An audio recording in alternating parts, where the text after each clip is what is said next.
watching for that. Now I'd like to bring in my colleague Jen Psaki, host of The Briefing with Jen Psaki and former press secretary to President Joe Biden. You kind of know this dynamic from both sides. You're someone who has been on sort of both sides of what can be a fraught dynamic, is always sort of weird and complicated, and I think psychologically strange. Like, what is that relationship? And it's adversarial, but you're human beings. You're spending time together. The things that Michael Isikoff was saying were true. It's sort of natural. And yet we're in a completely different world now. And there's something strange about the juxtaposition of how different the world is and the room looking the same way, if I can say that, right? That's kind of odd about this moment. No question about it. I mean, I will say, not to make it less sexy than people make it seem, but most of the time, the source in the room is like the staff director for the budget committee who's sitting next to a reporter, right, yeah. an economics reporter from the Washington Post, and they're talking about the budget negotiations, and that informs the reporting. That's most of the time. And the vast majority of reporters in that room most of the time are not people who are easily swayed by people just because they had rubber chicken next to each other at a dinner. But yes, we're in a very different time right now. And as everybody has outlined through the course of your show, I mean, this is a president who has taken on the press, attacked the rights of the freedom of press, the right to free speech, more than anyone else with every lever of his power.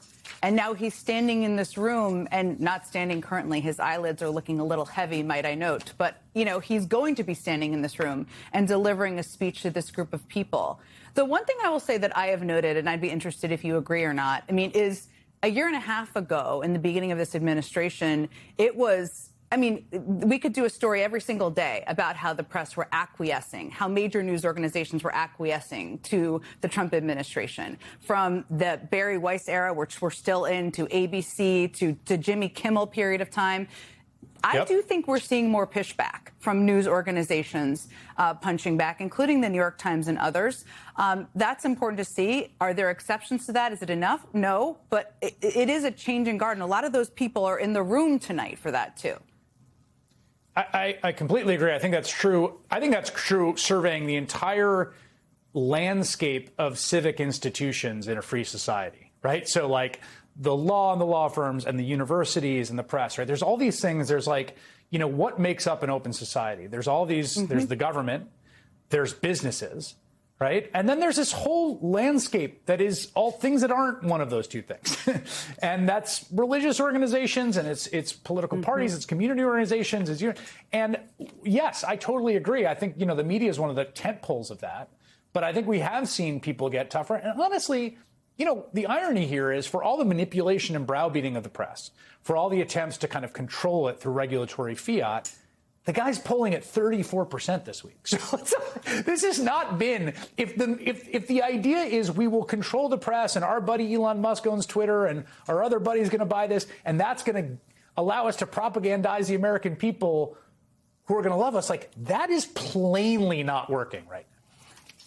It's not working. I mean, I also think, and you talked about the journalists who are going to get awards tonight, and as we watch that, because I've sat through this many of times, people should know that typically what happens is those awards are given out, and then everybody on the dais, including the president, shakes the hand and congratulates the reporters who get the award. So we can watch for that and see if that happens. But Tyler Pager, the story, I mean, who you probably know. I mean, he's 31, 32 years old. He was a well-meaning, good reporter, thorn in my side when I was the White House press secretary because of his relentlessness in covering the Biden administration. Now he's getting an award for his reporting on the Trump administration, things like how much the donations of Timothy Mellon to KFOR troops, right? The behind-the-scenes story behind the Zelensky-Trump meeting. These are things the public wants to know about, right? And he was also a reporter who received a subpoena just 2 weeks ago. And guess what he did today? He reported another story about the Qatari jet. Point is, like, I'm not sure. A lot of these people are not exactly cowing to Trump's efforts here. And we see that in evidence, right? Yeah, we've also reached, we should just note, we've reached the eye resting portion of the evening. Sometimes, you know, if you're standing for a long time, you get tired, you sit down, you rest your legs. Donald Trump's eyelids are like everyone else's legs. If they're open for too long, they get a little fatigued, and he needs to rest them. Now, I will say, I can't imagine something more boring to Donald Trump than people giving speeches about like the First Amendment and the power of the press and talking about things other than Donald Trump. So we're not surprisingly seeing him check out a bit. I do wonder too, like, you know, the ownership structure part of this, right, is interesting because that was the other thing that we saw early on was, you know, take Disney, for example, right? Disney settles that George Stephanopoulos lawsuit, which I think was a bad suit. You know, I don't have eyes into the internal deliberations out of it. I think it was a bad suit. They settled it. I think it set a bad mark. And Trump sort of lords it over them, right? And I think Disney was scared at some level about reprisal from a government that they need regulatory things from. That part of it at the highest echelons and levels also seems to be subsiding a little. Like clearly that's still in the case with the Time Warner acquisition, with Paramount, stuff like that. But again, more fight, other parties now getting involved in trying to block that acquisition. Disney, the second time around, just kind of like not taking Kimmel off the air and kind of brushing it off. Like there is a lot of that, even at the highest level. That is true, even at the highest levels and big corporate levels. Not all of them, but certainly Disney's a good example.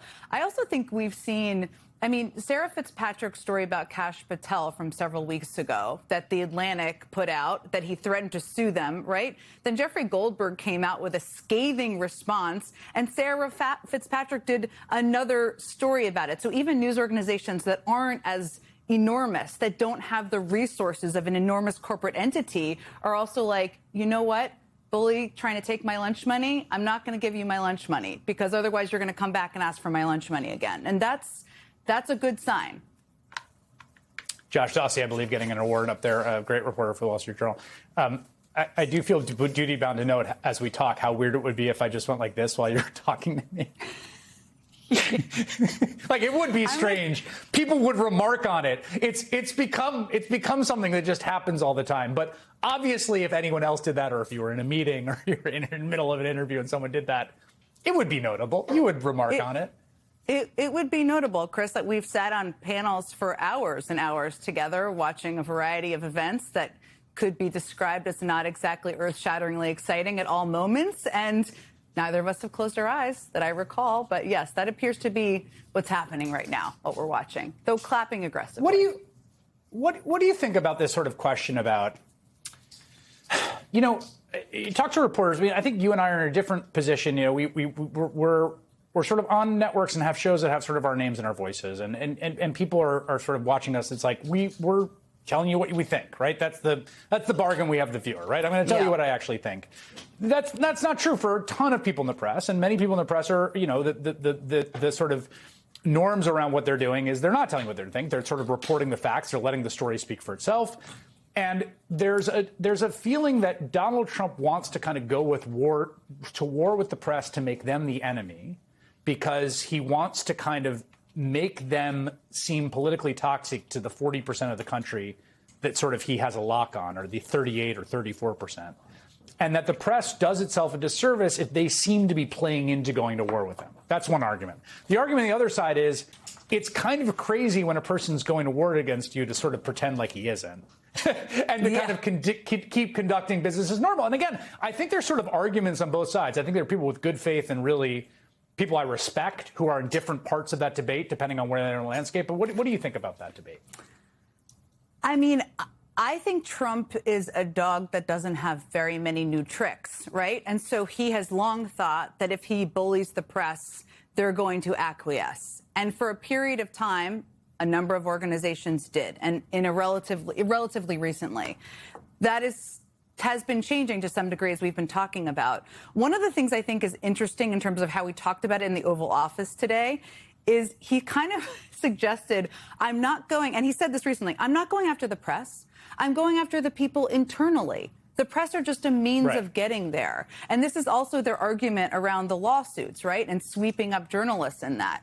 I think that's total BS, but it's almost like he's changing his own spin to try to say, because maybe he recognizes he's losing this a bit. Well, let's just say, end on this note. no one is more obsessed with the press and kind of loves the press in a weird fetishistic way than Donald Trump, who is like has been a press hound his entire life, has been called people up with a fake name John Barron to work them, was constantly in tabloids, like loves reading about himself. Like no one has a more dysfunctionally obsessive fetishistic focus on media, press coverage, than the individual on your screen right there. Like this is someone who cares more than anyone ever should care, frankly, about stuff. So, yes. He wants to be loved so much, and I always think, Chris, about when he met with Barack Obama in the Oval Office right after he got elected in 2016, and he kept asking him, how are you so popular? Not about a lot of other things that you might want to know if you're an incoming president. Right. Because he wants to be loved. Right? That's it. How do the nuclear codes work?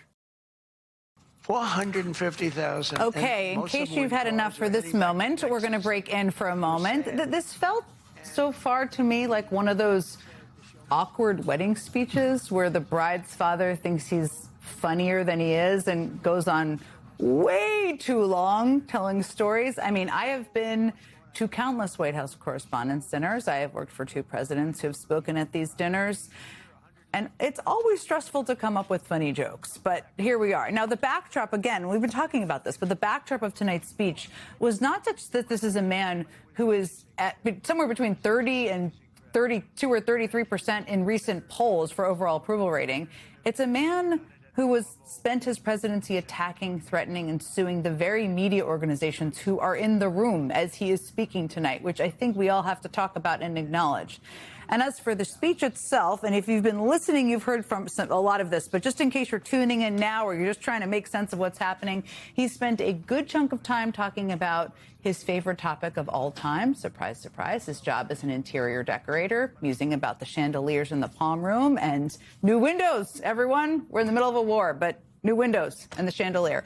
And of course, about his second favorite job as White House events coordinator, from the recent fight on the White House lawn, that was quite a horror show that we all saw, to plans for the future and his events he's planning in the future. He also talked in detail about the last Correspondents' dinner and threats on his life in gory detail at some point. He talked about the changes David Ellison might make, maybe joked about the name of the Correspondents' dinner being changed, joked about maybe a third term, which he said he was joking, but who knows? And also for a man who looked like he had very, very heavy eyelids for the majority of the night, and that is being very diplomatic. He felt like this was the moment to make an age joke about Joe Biden, of all people. So there is that, maybe not a big room reader. The closest thing he came to an actual joke was a riff about RFK's love of dead animals, and maybe a little bit in the beginning, but maybe there's more jokes to come. We're going to dip back in a moment, but first let's just get back to some of my friends here who are at this table who have been to a lot of these dinners, aren't holding back on their thoughts of it. Of course, Terry Moran and Eugene Daniels. Terry, you said something funny, which is there's always a tell with presidents, right? There is. And with Trump, there's one when he says, sir, and he's telling a story, right? And they said to me, sir, and you know that what he will say next is not true. That is his signal. And they said, sir, and then you know whatever he says the guy said, the guy didn't say. That said, I think he's on his best behavior in some ways. You know, he's not ranting at the press. And once again, I think that's evidence, whatever his poll numbers, he's in charge. And I don't think he thinks he's going to lose power. He's going to, whatever happens in the midterms, he's going to attack the results if they don't go his way. And I think he's riding as high as he can. He's a megalomaniac now filled with authority, and he is making his mark on the country physically, legally, morally, in every way. There will be an age of Trump that will be remembered. I'm sure that's the way he thinks about it. Well, see, I have a very opposite view on this. I think he feels quite weak inside and under threat because of his poll numbers and because he can read a poll and sees what's happening out in the country and knows that if there's a take back of even part of Congress, that there's going to be a lot of attention paid to his administration, and it's not going to be as easy for him to avoid scrutiny, and that's part of it. And yes, he will certainly do everything you said. He'll attack the elections, and I think he's got a plan to prevent anyone taking power. But that's a sign, I think, of feeling weak, not feeling strong. Possibly. So you think his niceness is insecurity? Yeah, I think He desperately wants to be liked. Donald Trump is not that complicated. For those who have read Regime Change by Maggie Haberman and Jonathan Swan, the best lesson I took as a reporter covering this world of Trump is that he is very simple in what he wants, and he wants desperately to be liked. In her first book, Confidence Man, I feel like Maggie Haberman's agent, but she talked about how he was always someone who wanted to be seen as a Manhattan person who was important and who was a mover and a shaker. So he knows the people in that room do have a kind of power, right? They do have a kind of influence. So he's constantly kind of auditioning to you. When you meet Donald Trump and you talk to him, he's selling himself to you, right? And that's why he makes the jokes. He is a little bit self-deprecating. And I think at the end of the day, he can be as self-deprecating as he wants. He can make as many jokes about Bobby Kennedy as he wants. At the end of the day, the reason it's not funny is because Donald Trump has kicked the Associated Press out of the pool. He has taken over the pool. They have subpoenaed journalists. They have knocked on their doors and taken things for doing their jobs. So he can act as if this is normal, right? He's gonna keep going, and he might be ranting about the press at this point, but he's ranting and raving, right? He is off topic, 8 minutes almost, talking about a ballroom that the White House Correspondents' Dinner will actually never be at, right? Has nothing to do with anything. Talking about the fact that folks are gonna be driving around down Pennsylvania Avenue and another one of these sporting events. Part of his event planning. Exactly. And so all of those things are making me feel like he just knows one thing, and it's rally speech. That's what I'm getting out of this, is a rally speech. He's not doing the thing that he is supposed to be doing. He isn't looking at the teleprompter right now, which tells me that he's also off script. I don't even have to hear what he's saying. And I think at the end of the day, Donald Trump can make as many jokes as he wants, but the thing that is not funny is what he's doing in attacking the free press. It's interesting because it kind of feels, and one of our producers said this to me, it feels a little bit like he's got some jokes, and then in between he's sort of telling stories that he's told many times before, some with like kind of new edge to them. Let's talk about, and we'll dip back in, we'll watch it and see what's happening here. Let's talk about what could happen after. Let's say post-Trump, Trump will not be president forever. Do you think, what does that reset look like with the White House and government officials? You alluded to this a little bit earlier, and the press. I mean, hopefully you don't have a president who's obviously attacking them and issuing subpoenas all the time and suing them and threatening them. Let's put that aside. What does that look like in a healthy relationship? Because I think sometimes we forget that. Yeah, I don't think we can go back to the Washington of the 1950s or even the Washington of the 2010s. Mm-hmm. He's changed it. He has changed Washington. He's changed the country.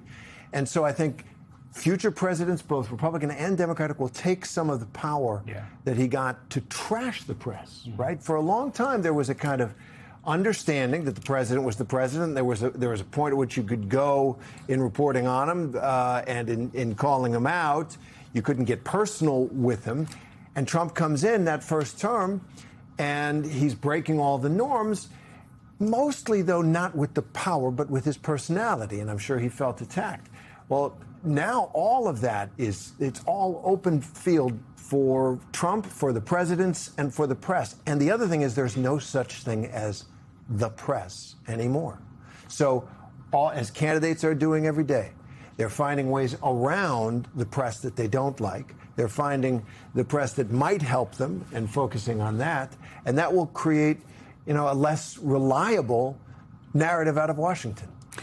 Well, everybody has become a content creator, right? Including candidates. Yes. Yeah, independent media as well, but including candidates themselves, which has massively changed how communications is done out of the White House, and I think it will certainly change future White Houses. Eugene, what about you? I mean, I think that the age-old days of like the White House Correspondents Association, put the dinner aside for a second, which I think there's lots of important debates about, but sending a letter, the sternly worded letter to the White House press secretary and demanding access to something, it's like those days are over. I mean, those weren't even taken that seriously when I was in the Biden administration. But what does that look like? And to Terry's point, I mean, the press has expanded massively. So it's like the association is a very different entity. And also it should change because it's all about communicating with the public. How does it change? Yeah, I think at the end of the day, it's morphing in a certain way. There are independent journalists who are good actors, right? People who are formerly at news organizations who are now,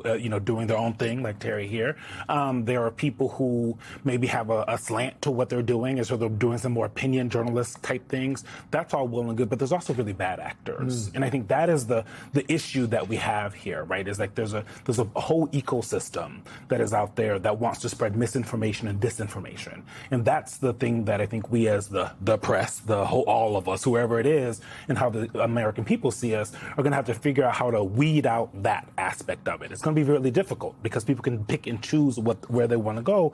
I think at the end of the day, we have learned a lot of lessons, I hope, out of the second Trump presidency, which is, you know, as much as when you would say something from the podium, I always took it as Jen is saying what she knows to be true at the time, right? And then my job after that is to verify if someone told you all the information, right? That was part of the job. But now we can't, the trust but verify does not exist anymore with this administration and possibly with future administrations, because they are learning lessons and watching what blowback happens to presidents. What are the things that they can get away with when they are in the White House moving on, whether they be definitely Republican and possibly even Democrat. What are the ways in which I can do things and no one's going to care? And I think that aspect of it is something that the country is going to have to contend with, and it's going to be really difficult to do so. But nothing stays the same, including the disruption. Time is a great healer, and I think we're going to have to rely on the fact that the world is made of facts. For example, in this war, they can't find a way out with their usual media and their friendly media, their subservient media. They can't find a way out with lies because it's very difficult to lie about what's happening in the Middle East, not just the deaths of Americans, but the huge shift in the power structure of the Middle East with the United States going down. Those are things you can't really argue with. So I've always thought that people will want to read the news that flatters their prejudices until they walk into a brick wall. And they're going to say, most of them are going to say, ouch. Or they're watching all the money leave their accounts, right? We have a lot of great colleagues, Alex Tabbitt, Nnamdi, they're going out and talking to people at gas stations, showing them what Donald Trump is saying, and people who have voted for him 3 times who are saying, this is not okay. He needs to get his act together. He needs to focus. He promised us something, and he is not making good on that promise. So the politics are still there. And I think when people you cannot convince people, and the Biden administration found this out, you cannot convince people that what they're spending is not true. You can't will that away. I just want to talk about one of the most awkward moments of this dinner so far, but it perfectly exposed exactly who Donald Trump is, as if we needed more evidence. We've all been talking about this. It happened when the White House Correspondents Association awarded the Katharine Graham Award for Courage and Accountability to the 2 Wall Street Journal reporters who broke the biggest story of 2025. Jeffrey Epstein's friends sent him body letters for a 50th birthday album. One was from Donald Trump. That was the headline of that story. Now, the exclusive reporting noted that the 2003 birthday book was compiled by Ghislaine Maxwell, now serving time in federal prison after being convicted of sex trafficking minors. It reported on the extremely weird letter from Trump to Epstein saying, quote, it contains several lines of typewritten text framed by the outline of a naked woman, which appears to be hand-drawn with a heavy marker. A pair of small arcs denotes the woman's breast, and the future president's signature is a squiggly Donald below her waist, mimicking pubic hair. Inside the outline of the naked woman was a typewritten note styled as an imaginary conversation between Trump and Epstein, written in the third person. A conversation that had Donald Trump saying to Jeffrey Epstein, may every day be another wonderful secret. Now, Trump claimed the letter was fake and sued the Wall Street Journal. That lawsuit was tossed once already, but Trump is suing the Journal again. And once again, the Wall Street Journal has asked for a dismissal. Reporters Khadija Safdar and Joe Palazzolo broke that story. They were honored along with 6 of their colleagues who reported on the fallout inside the White House. Wolf Blitzer, giving out the award, noted that Khadija Safdar's family had to be relocated due to safety concerns after that story because Donald Trump's lawsuit exposed her home address. Just to give you just a sense of the threats people are facing. And Trump smirked. He smirked and he shrugged. I wanted you to remind you of all the backstory, but watch it for yourself. The Katharine Graham Award for Courage and Accountability, named for the legendary Washington Post publisher, and it comes with a prize of $10,000. This year's award goes to the Wall Street Journal.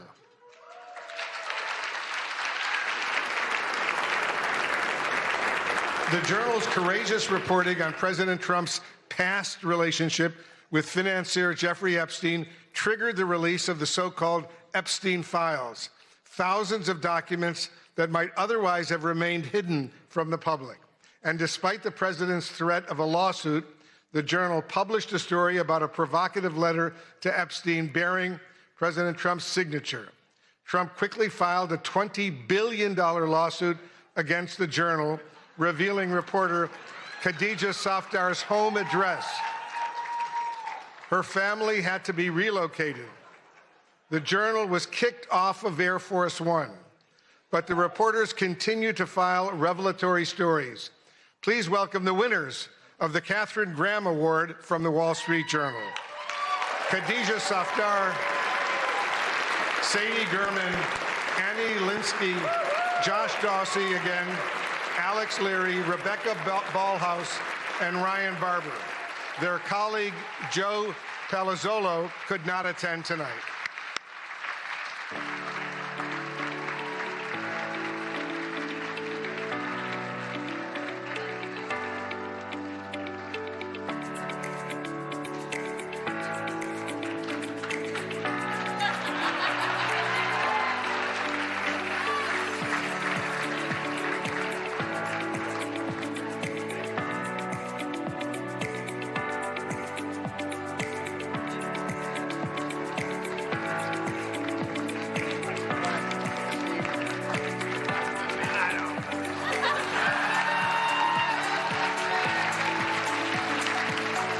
Okay, despite Donald Trump, as we just showed you, smirking as Wolf Blitzer was reading the detail about Khadija Safdar's home address being released and her family having to be relocated, he literally smirked during that moment, which we had not seen before. I had not seen before. We'd only seen the shaking of the hands. But despite that, she still shook his hand.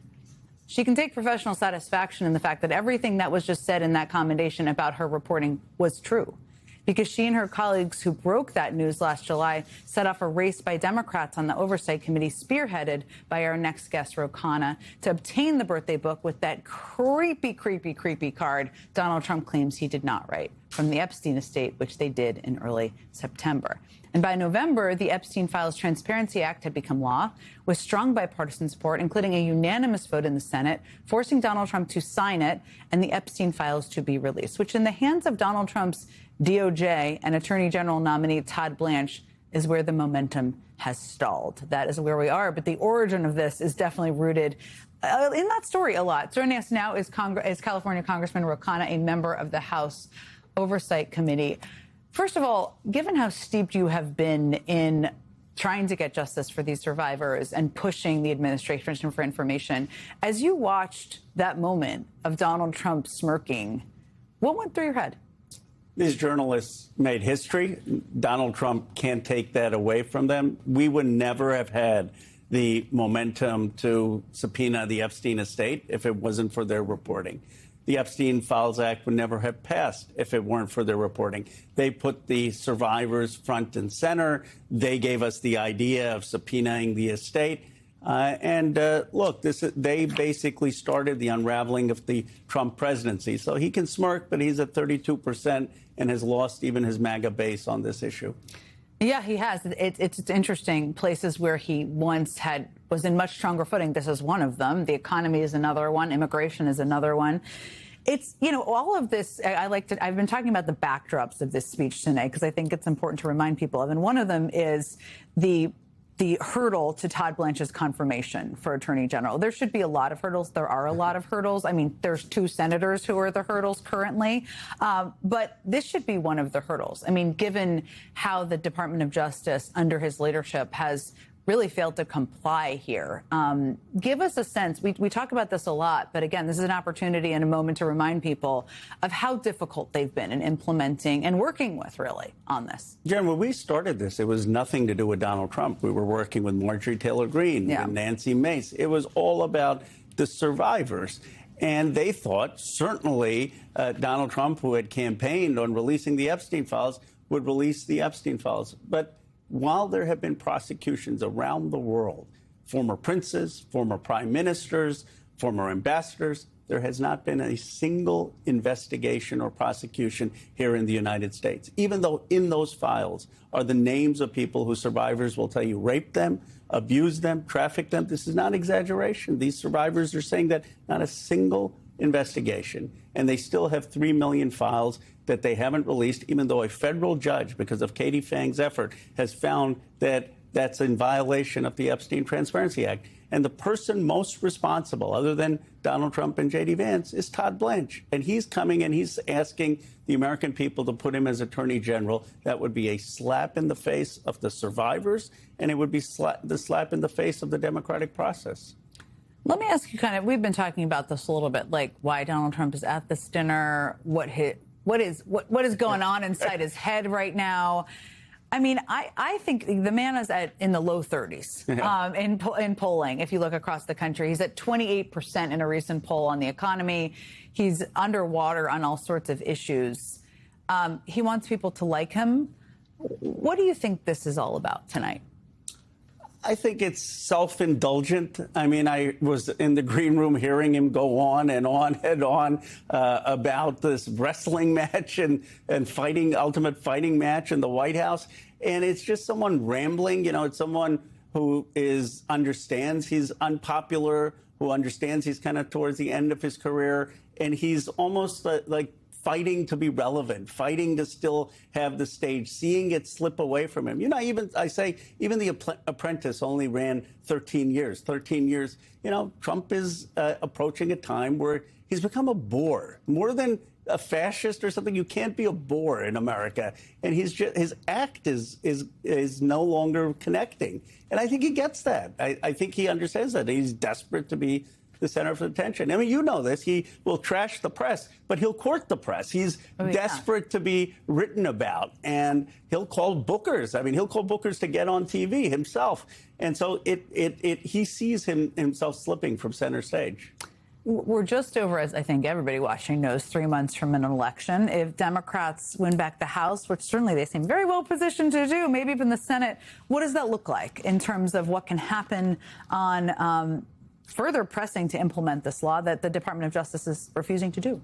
First of all, the Democrats are more unified, more energized than I've ever seen us. And you see that energy every week in the Hakeem's leadership meetings. But we will require and demand the full release of the files. We will have criminal referrals under Robert Garcia's leadership on oversight of people who should face prosecution. We will actually have the survivors come and testify. Can you imagine? They have not had the survivors testify to the American public. So we will get transparency here. But we're also going to have a day one agenda. Hakeem talks about the first 100 days, first 100 hours, where we're going to actually start tackling childcare costs, healthcare costs, cost of living. It's going to be an ambitious agenda to turn things around and improve people's lives. And people are seeing it. That's why they have started to trust Democrats more on the economy. One of the topics that you talk about a lot but doesn't get nearly enough attention is, of course, Ghislaine Maxwell's status. And Todd Blanche has been, obviously you're in the House, not the Senate, but in these hearings, I mean, he's been completely disingenuous in answering questions on that topic, as he has been in general. Where does that all stand? What should people understand about the big questions? It's obviously her prison transfer is a big question. Why Todd Blanche was the one interviewing her. What else is on your mind at this point in time? Our oversight committee, in a bipartisan way, went down to see where she was in prison, and they described it as being on a college campus. I mean, she's getting the most lenient treatment, where she gets hours to exercise and basically the easiest and best accommodations. Now, why does this matter? When you talk to the survivors, they're as angry at Ghislaine Maxwell as they are on Epstein. They view her as someone who abused them, who facilitated that abuse. And to see someone like that not have repercussions, it drives people crazy. It's this elite impunity, this sense that there's a different set of laws for people if you know the president, if you know the president's lawyers. And it gets at this sense of unfairness in the system. Trump ran against all of this. He said, I'm going to actually blow up a system that's not working for you. And he's become part of that system.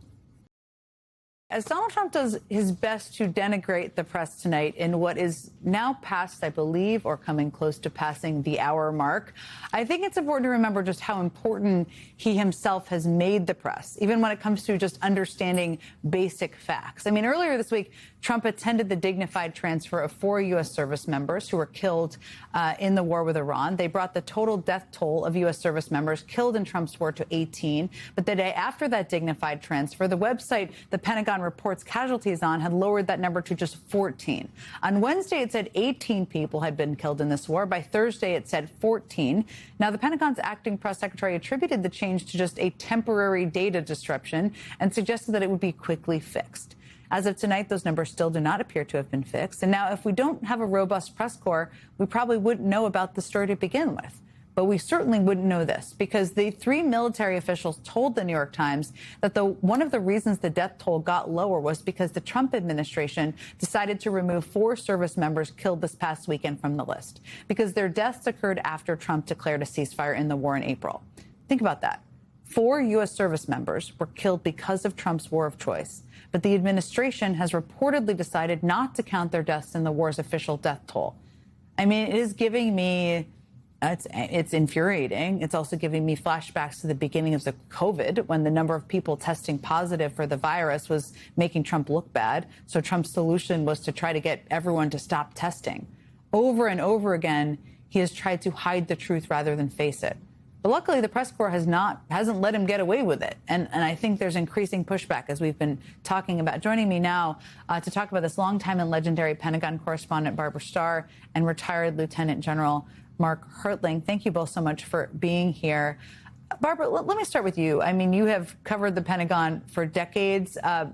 How unusual is it to see something as basic as the official number of American troops killed in a war suddenly changed, and then hearing conflicting explanations from the Pentagon and military officials about why it happened? Well, it's the conflicting explanations that really are so disgraceful. A data problem, a problem with the database. If there was a problem with a DOD database about soldiers, troops killed in action, and the Secretary of Defense, Pete Hegseth, wanted it fixed so that the database would be accurate, all he has to do is call his aide in and say, get this fixed and get it fixed now, and it would be. And by all accounts, he has not done that. If this is because there was a ceasefire and, they weren't killed in combat in the war against Iran, what a load of nonsense. And it is General Hertling, I am sure, can tell you much more about this than I can, but I can tell you it is a fundamental pillar of the American military and American life forever that the United States acknowledges its war dead and acknowledges them with full candor. He can move them out of the database. I can tell you the sacrifices they made will not be forgotten. No, disgraceful is, I can't think of a better way to describe it. But General Hertling, let me turn to you. If those casualty numbers are being changed, or even if there's confusion about them, what does that mean for the men and women serving, for military leaders, and especially for the families of those service members, and frankly, the families of service members who are now out there fighting in this war that they still don't have an explanation for the purpose of? Well, Jen, I'll talk about the leaders first. You know, when you're a military commander or any kind of leader, one of your first obligations is to account for your people. Those serving, those who are in different places, and especially in combat, those that are wounded, missing, and killed. Long before statistics are compiled back in the Department of Defense, something called a casualty feeder report, the military commanders owe accounting to the families, as you just said, to the force, to their fellow soldiers, and to the nation. None of this is politics, it's military ethics. And the fact that this occurred over the last couple of days, I find reprehensible, because they were initially reported on that casualty feeder that was on the DOD website 2 days ago, and then it suddenly came down. It's been down 2 days. I just checked it just a few minutes ago. And as Barbara just said, if the secretary wanted to fix a glitch, a temporary data disruption, he could do it in a nanosecond. So it hasn't been done. I think we're playing politics, and that leads to a second issue. And it shouldn't be an excuse, but truthfully, it becomes an issue of trust. And trust is a strategic resource, more so than some of the other things we do. Any democracy asks extraordinary things of their young Americans. It asks them to accept unlimited liability, and in return, the government owes complete honesty.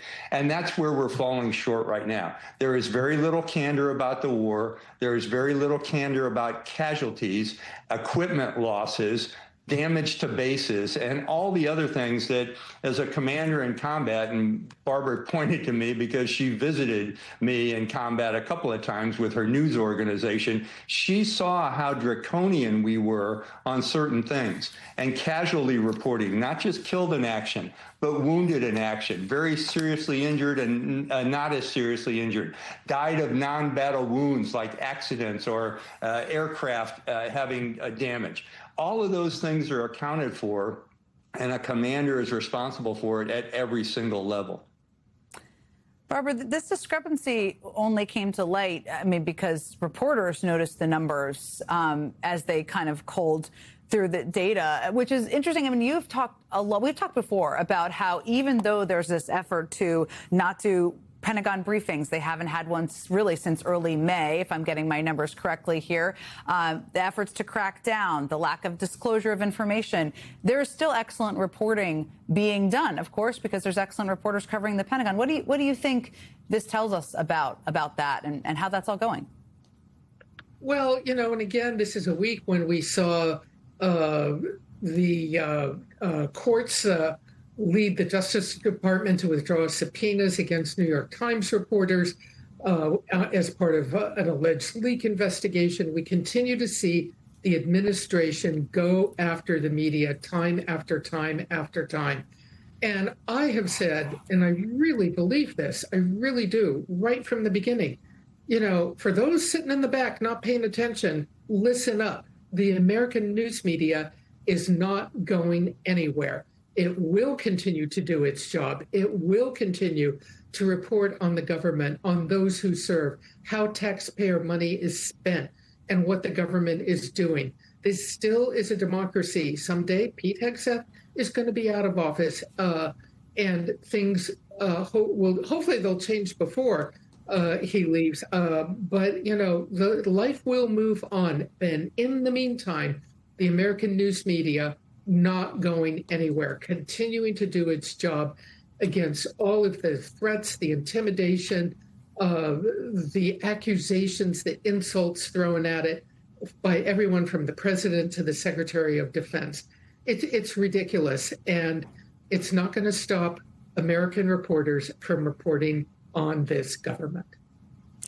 Let me ask you, just to that point, Lieutenant General Hertling, there has been obviously a bunch of reporting about this Qatari jet, and we all watched as Trump did not take the plane back. One of the New York Times reporters who reported that story were issued subpoenas. There were subpoenas issued against them. There was a new story today, I should note, new reporting tonight from the New York Times, that Donald Trump abruptly switched from the Qatari-donated Air Force One to the older presidential aircraft while leaving Turkey after U.S. officials judged there to be a credible threat from Iranian proxy forces targeting the president and his plane. We could all see with our eyes, and also from reporting, what the plane may not have been equipped for.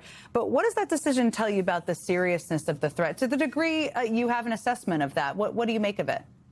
Well, the Secret Service and the Air Force takes every threat as serious. There are no, hey, this is non-serious, we can risk this, or this is serious and we've got to do something about it. Anytime there is a threat, no matter where it comes from, they address it and they do risk mitigation. So everything, when you're talking about basically taking care of a principal, in this case, the president and everyone else that rides on Air Force One, you take it seriously until you either confirm or deny the threat exists. So, yeah, you can't hedge on this, Jen. They have to do something about it.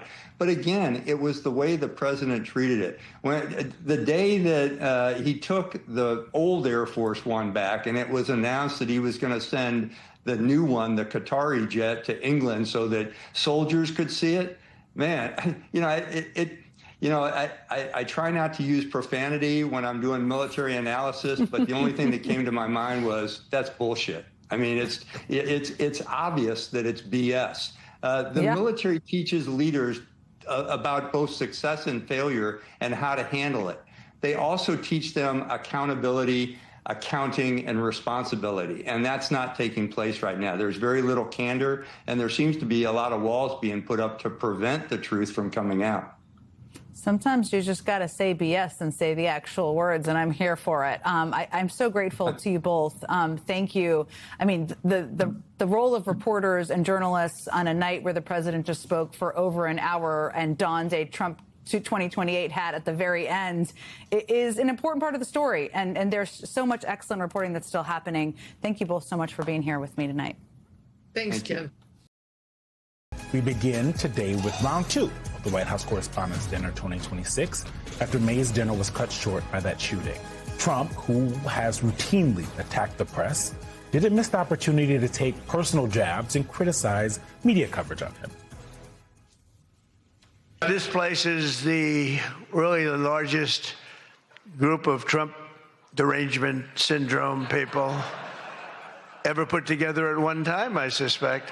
This evening, it's really all about the fake news media and your handling of prizes and writing and producing and performing made-up stories like the Academy Awards. Sometimes I don't feel you treat me fair, or maybe you do. I don't know. I don't feel that, but sometimes you treat me very fairly. And I have a lot of respect for your profession. They said, would you do it next year? I said, I will be back next year. Now, if you get really, really nasty, maybe not. I don't know. But we're going to be back next year.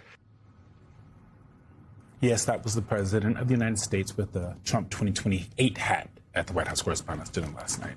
He ended his remarks with a so-called joke about seeking a fourth term. He's only been president twice, as president. This is somewhat of a scoop. My intention to run for a fourth term as president of the United States. I will be doing that. I will be having an official. In fact, I think I have. Yeah. I won 3 times. Now I'm going to do it again. Thank you. The president's speech comes amid efforts from his administration to threaten press freedoms. It's been happening for 18 months. One day ahead of his remarks, a federal judge placed pressure on Trump's DOJ, causing the department to drop subpoenas it issued to New York Times journalists who reported on security concerns about the new Air Force One, used, as our friend Jonathan Capehart likes to remind us, that was gifted to Trump by the Qatari royal family. Joining us at the table now is Aidan McLaughlin, Vanity Fair Washington correspondent, and MS Now senior White House reporter Vaughn Hilliard, who was in the room last night. Vaughn, as the person who was in the room. Thank you both for coming. Thank you both for coming. But Vaughn, as someone who was in the room, like I watched it on television with Jen as we were doing special coverage last night, and what I took from it was someone who didn't know his audience, right? Mm-hmm. I took from it, usually these speeches are 10 to 20 minutes. I think Biden's longest speech was 20 minutes when he was president. This was an hour long. Right. It was largely a rally speech at the end of the day, right? Like he kept going in and out as he does at rallies. It was also disturbing in a lot of places where the president of the United States made jokes, quote unquote, about seeking a fourth term, which implies that he won in 2020, spreading his election lies. And I'm curious how the things that I saw here watching it, how that played in the room full of journalists who cover this man. They were crass. They were offensive jokes. And there's an uncomfortability in that room. It was a much smaller ballroom than the initial Washington Hilton ballroom, maybe a fifth of the size. And I think it's important to note, you can hear in the audio some clapping and laughing. I mean, lucky if 10% of the room was laughing or clapping for him at any given time. And that's because essentially the entire cabinet was there. You had other Trump officials in there. You had Trump-aligned media in there. As for the actual journalists, those that cover the White House, those that cover Washington, there was just dead silence as he made mean, cruel jokes about our friend and colleague over at CNN, Caitlin Collins, made a crack at Josh Dorsey, our friend over at the Wall Street Journal, and effectively mocked CBS News. and the good journalists that exist inside of that newsroom by continually repeating CBS's David Ellison, his buddy and the owner of Paramount, that is the corporate head of CBS. And it was how he expects the leaders of news organizations to behave. It was an acknowledgement that he's picking up the phone and calling the head of the corporation. Right. There is supposed to be editorial independence. And inside of there, instead of celebrating what the founders put inside of the Constitution as a right, not a privilege, as a right, in order to hold those officials that are running our government, whether it be at the federal level or the state level or the local level, accountable, he was in there, in that room, effectively mocking, degrading them at the same time that he and his administration and his legal allies have filed numerous millions and billions of dollars of lawsuits and gone and effectively sought even subpoenas of journalists and their family members. I do think the speech was a very less illuminating window into his psyche and all of the characters that live rent-free in there. Right. He also recycled a lot of his normal rally political attacks against the usual suspects, which I don't know if that was actually written by the speechwriter into that speech or if he went off teleprompter. But Aidan, let's listen to some of these attacks he lodged, not just against journalists, but his political foes. He turned Palestinian. This was a man who was 100% for Israel.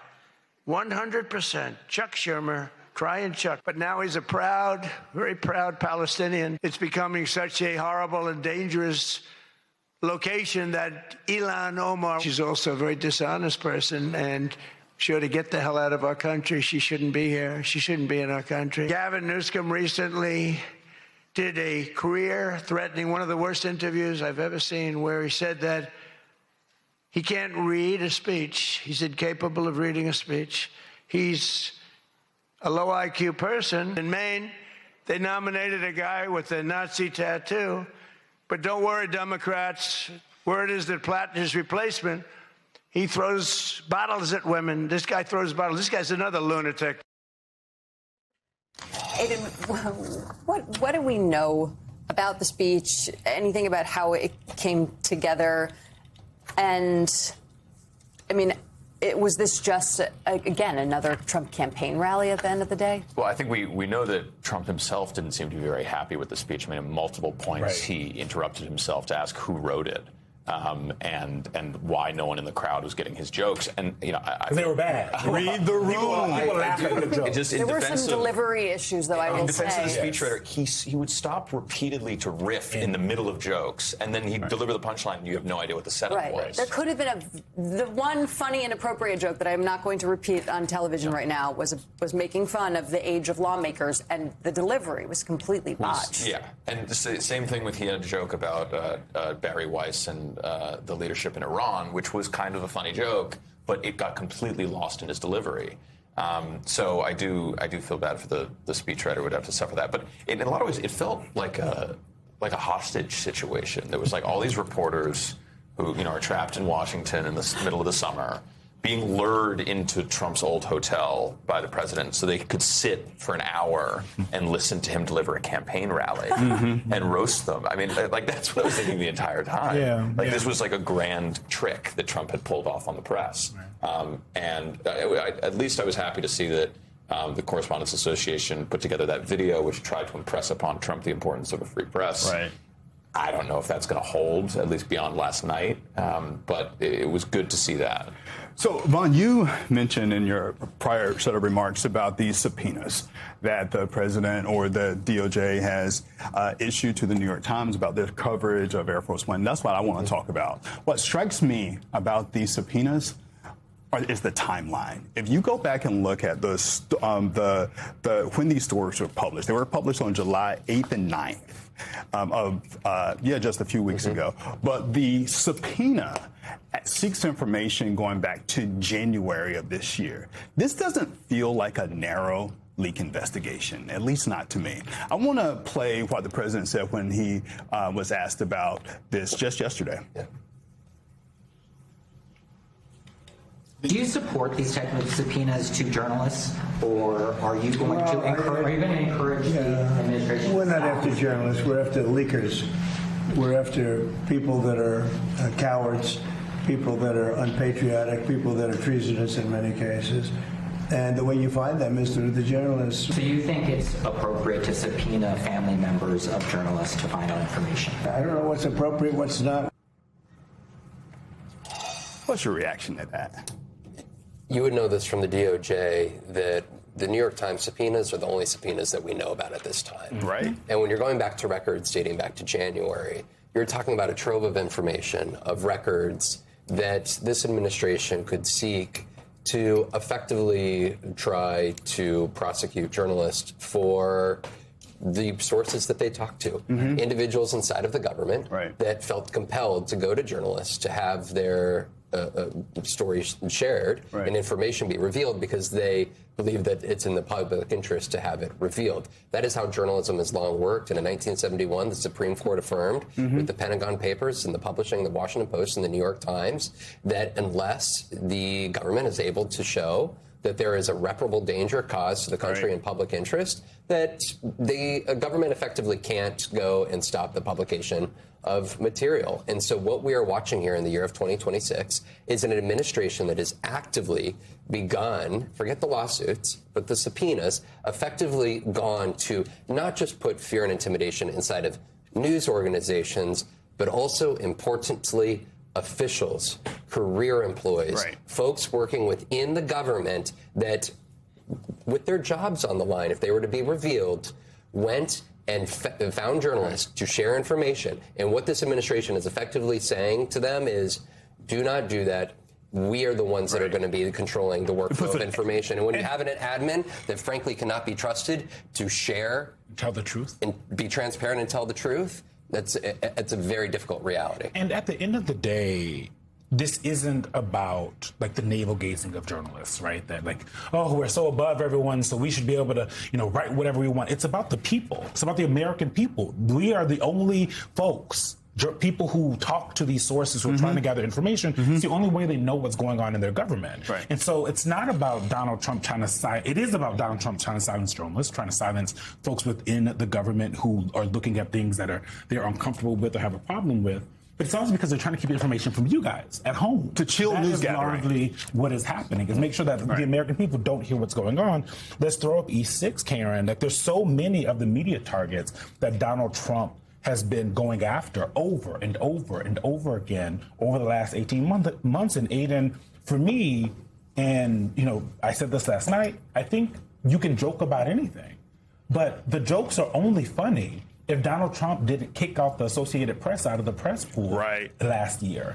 The jokes are funny if Donald Trump's DOJ didn't go knock on Tyler Pager's door and give him a subpoena for just reporting the facts when he got an award last night. The jokes would be funny if these attacks on journalists weren't actually leading to actual action. And I think, presidents have always had problems with the press. Every administration has had its troubles with reporters. They've had concerns about information they don't want leaked to reporters getting out to the public. This is entirely different. And the ways in which Donald Trump and his administration are cracking down on the press are totally unprecedented. I think a great example is what's happening at the Pentagon right now. The Secretary of Defense Pete Hegseth was in the audience last night. There is a war going on in Iran. The U.S. is engaged in a war in Iran, and we haven't had a major press briefing since May. May 5th, That is extraordinary. And on top of that, when he first took over at the Pentagon, he basically purged all real reporters from covering it. And so it's pervasive throughout this administration that you have officials and cabinet members who don't understand the value of the free press and actually go beyond that to punish information getting out to the American people. And I do want to circle back to when we come back during the break, the conversation about the Pentagon, because there's more alarming news there. Well, joining me now is another good friend of ours, Peter Baker, MS Now political analyst and chief White House correspondent for the New York Times. Trump was his charming self last night. Thanks to that clip, we got proof of that. But look, the reviews are in for his second chance at the Correspondents' Center speech. And much like his approval numbers, Peter, they are not great. So let's take a look at some of these headlines today. And what struck you about the night? And was it worth a second go-around? Yeah, it's a good question, Alex. Look, I love the White House Correspondents Association. I've been a member almost continuously since 1996. That's almost 30 years. But last night was a mistake. Our mission as a Correspondents Association is to defend the First Amendment rights of White House reporters to report on the president. And I just don't think we advanced that mission last night. The New York Times decided actually almost 20 years ago that we don't go to this dinner anymore because we feel it's uncomfortable and inappropriate. And I think that was long before Trump came along. That's not about Trump specifically. It's just it felt wrong to our editors at that point. And I think last night showed why. I mean, let's just think about this week alone, Alex. Let's just walk through it for a second, if you don't mind. On Tuesday, President Trump's lawyers were in court in Miami in a lawsuit against the BBC trying to punish the BBC for its coverage. On Wednesday, Trump's lawyers were in court in Tampa. I was there. I'm one of the defendants, along with my colleagues Sue Craig and Russ Boutner, in another lawsuit he's filed against the New York Times and Penguin Random House because he doesn't like the coverage that he received. On Thursday, other colleagues of mine from the New York Times were in court in New York because the Trump Justice Department tried to subpoena 5 journalists, and including, by the way, 2 of the wives of those journalists and the mother of one of those journalists, in an effort to try to, as my executive editor put it, a brazen, naked attempt to intimidate the press. And then on Friday, the White House Correspondents Association invites President Trump, the same President Trump, to a dinner that's supposed to be about the First Amendment. This doesn't seem right. This doesn't seem in sync. And I think this is, just shows that this dinner has, long since passed its sell-by date, and we ought to be rethinking it. It's extraordinary. The gloves are really off for him because you remember he never attended a White House Correspondents' dinner during his first term. So you have to wonder what's changed. He does seem completely unharnessed, if you will, during the second term on every level. But let's get back to what happened with the New York Times, because today, what you had mentioned there, the Times put out those 2 new headlines about the jet, including one about a credible Iran threat. And that's what prompted the plane swap during the NATO summit. What can you tell us about these new headlines? Yeah, I think that, look, when the president switched planes in Ankara from the new plane donated by the nation of Qatar back to the original Air Force One, our reporters reported that there was a concern over security and that the new plane isn't, equipped with some of the same countermeasures that the traditional plane is. That's what got the president so mad that the Justice Department issued subpoenas against the writers of that story. Well, the new story tells us that there was actually a very specific threat that the government felt was credible from Iranian proxy groups that were targeting the president and the plane. That's not something that they had acknowledged publicly prior to this. And that gives us a little bit more understanding of what happened there in Ankara. And listen, this is why we have reporters. This is why we have news organizations to report on issues of importance to the public that the government may or may not want people to know. That's this system, and that's why I think these subpoenas were fortunately being withdrawn after a judge raked the Justice Department over the coals for violating policy and just handling things in a sloppy fashion. But that doesn't mean that's going to stop the Trump administration from continuing to find ways to try to intimidate or pressure the independent media. Mm-hmm. Okay, well, let's stick with the Middle East on another important story. And we're going to talk about Trump's tentative nuclear deal with Saudi Arabia, because this agreement would allow American companies to run commercial nuclear power plants on Saudi soil, but only if the Arab kingdom agrees to normalize relations with Israel by joining the Abraham Accords. Now, Peter, the White House denies Israel requested this contingency, but if that didn't happen, why is the president insisting on it, and are the Saudis likely to comply?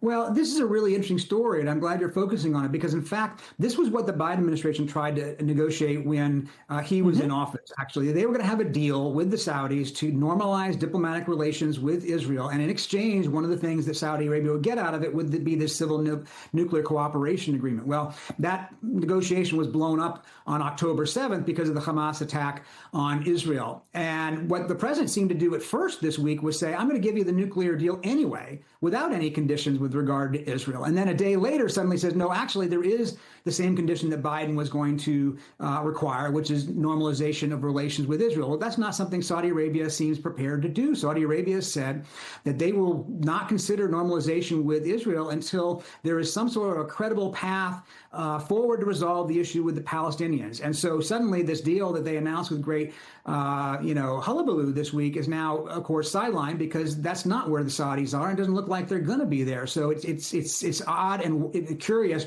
why the president went forward with an agreement knowing that he was going to put a condition on it that the Saudis wouldn't accept, or changing his mind and putting the condition on it after it was first signed.